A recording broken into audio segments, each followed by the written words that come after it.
Hey friends, welcome back. So great to be with you today. The focus on our episodes this week is going to be on supporting nasal health of all things. However, if you are living in the cold parts of the world right now where you may be living under forced air conditions, you know, you might be experiencing some of the reasons why I am talking about nasal health this week. That might be that your nose is really dry, maybe you're starting to have nosebleeds, maybe you're sneezing all the time, maybe your nose is running all the time, just simply because the air has gotten so dry. Also, we know that in fall, we have more windy conditions. We have that vata imbalance going on, too much air in space. Too much air in space in the body manifests as dry conditions, especially dryness of the skin. And that mucosal lining of our nasal passages is a form of skin. It's a way that our body helps to protect itself from the outside.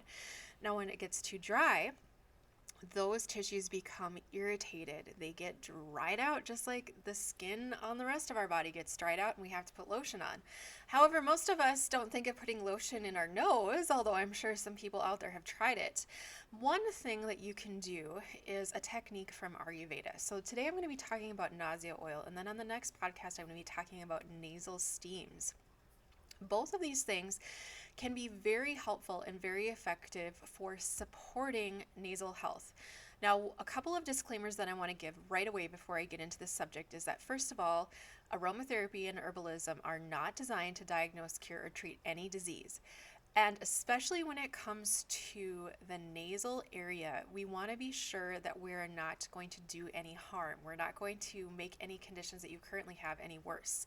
So, very often with something like Nasya oil that I'm going to be talking about today, we want to not use Nasya oil if we already have an infection in the sinuses or in the nasal passage, because that can actually force that infection further back.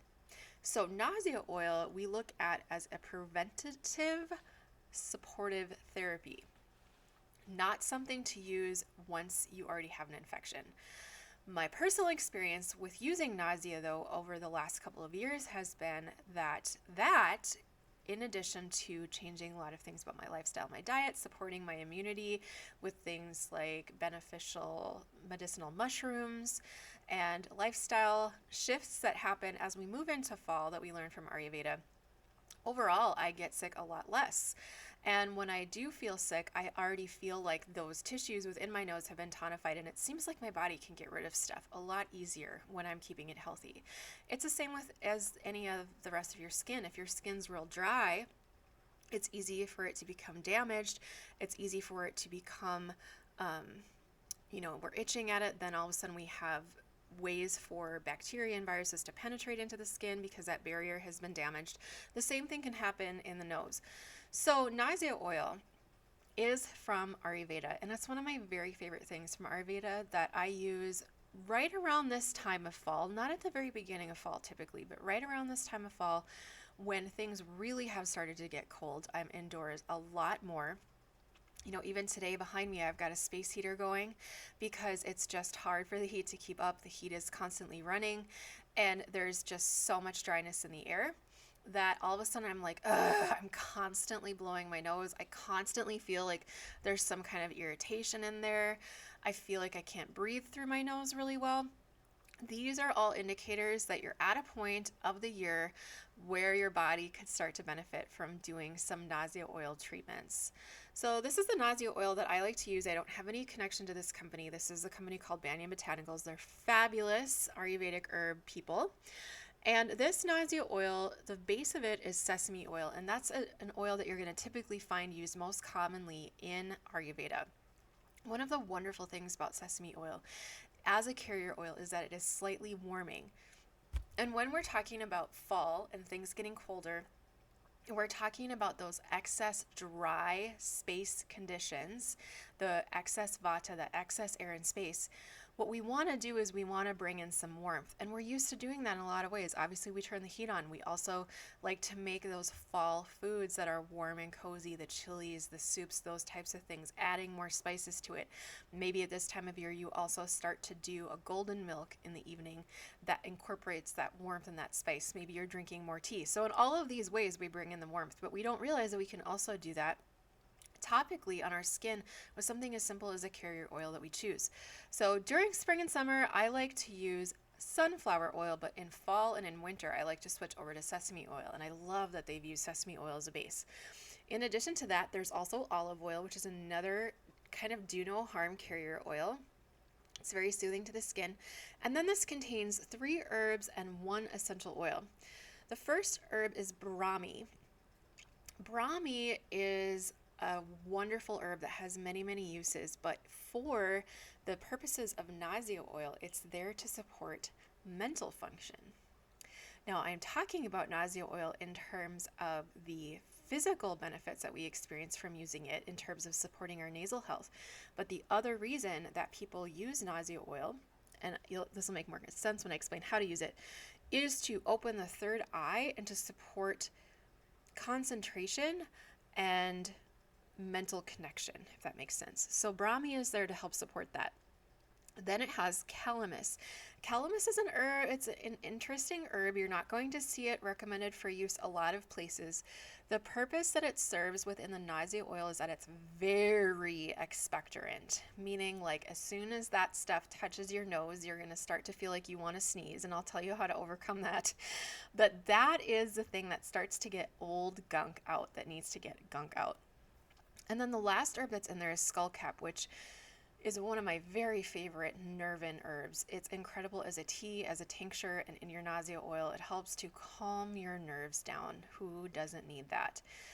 And then the final thing that's in there is eucalyptus essential oil. Now, as an aromatherapist, I have to say, we do not want to put essential oils into our nose most typically, but this is diluted, very greatly diluted in a solution, and has been used by very experienced Ayurvedic herbalists. So for this reason, I trust it. To me, this is different than somebody mixing something up for themselves at home and sticking it in there without knowing what's going to happen. Eucalyptus as an essential oil, we've talked about quite a bit for lung support, for anything having to do with healthy respiration. And of course, our nasal passages are part of healthy respiration. So the thing that the eucalyptus essential oil is going to do in here is, once again, as an expectorant, it's going to help you get the gunk out. And that's what Nasya oil does. And it's kind of gross, but it's kind of amazing. So here's how this works. This morning I woke up and I was just like, ugh, I can't breathe. I feel like I've been blowing my nose all night. It's so dry in North Dakota right now. And we have the furnace vents right behind our bed, and there's nothing we can do about it. So we usually wake up like, we can't breathe, we're dried up. Time for some Nasya oil. So what I do is I lie on my bed and I put my head over the edge of the bed so that my head is tilted back a little bit. And then you're going to take the Nasya oil, and this says, with head tilted back, place 3 to 5 drops in each nostril and sniff. So as you're lying there, you're going to very carefully open up your Nasya oil. And you can see it's a beautiful golden liquid. And 3 to 5 drops for me is not enough. I don't know if I just have like massive sinuses or a nose or what. I like to do about half of a dropper in each nose, or each nostril, I should say. And then you let it set. And you let it drip down into your nasal passage and wherever else it's going to go. And sometimes it goes really fast, and sometimes it takes a long time to move through the nasal passage. And you'll start to feel it sometimes right away, and sometimes not for a few minutes. Now this morning, the way it worked for me is that it immediately made me want to start sneezing. So there's a pressure point that I use right here. So I am gesturing to the center of my nose, but under my nose, right under there, that I find if I press that really, really hard, it'll stop my desire to sneeze right away. So as I'm lying there, I might be pressing on that pressure point, and I'm just letting the Nasya oil start to go to work for me. I sit there for 3 to 5 minutes. It depends on how long it's going to take to move through. And then pretty soon you're going to start to feel the pressure of that liquid on your soft palate in the back of your mouth. You'll feel like you got to get rid of that stuff. Either you got to blow it out or you got to spit it out. And so this you definitely want to do. Because of the calamus in the Nasya oil, that's something that can be very irritating to the stomach for a lot of us. It definitely is for me. So you want to not swallow the Nasya oil. Don't do that, it's gross. So you want to be somewhere where for when you're done with the Nasya oil, as you start to get rid of it, you can be near a sink or a garbage or outside or something for the next probably 20 minutes while your body continues to use the Nasya oil to get rid of the gunk and to moisturize those nasal passages.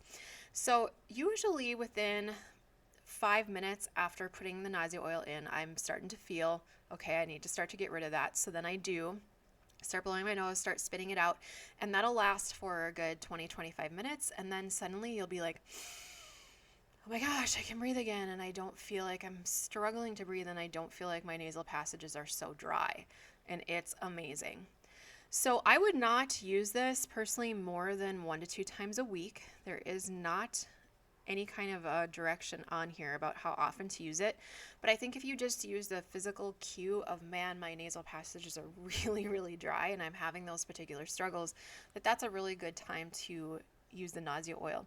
And again, you can actually use this as a bit of a meditation as well, as a chance to relax, to just let yourself breathe. It's very hard to be on your phone or any other devices when your head is hanging upside down.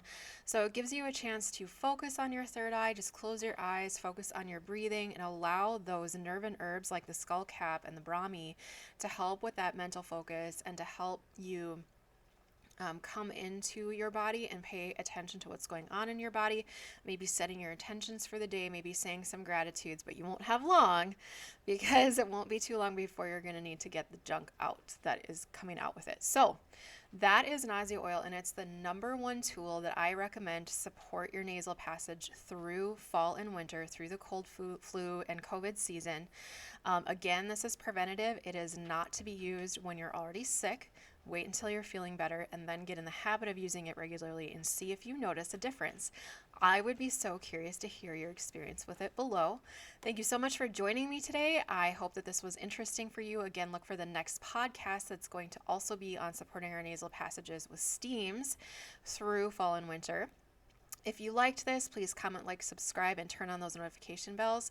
And if you're on your podcast app, I always appreciate those 5-star reviews, and I will see you next time.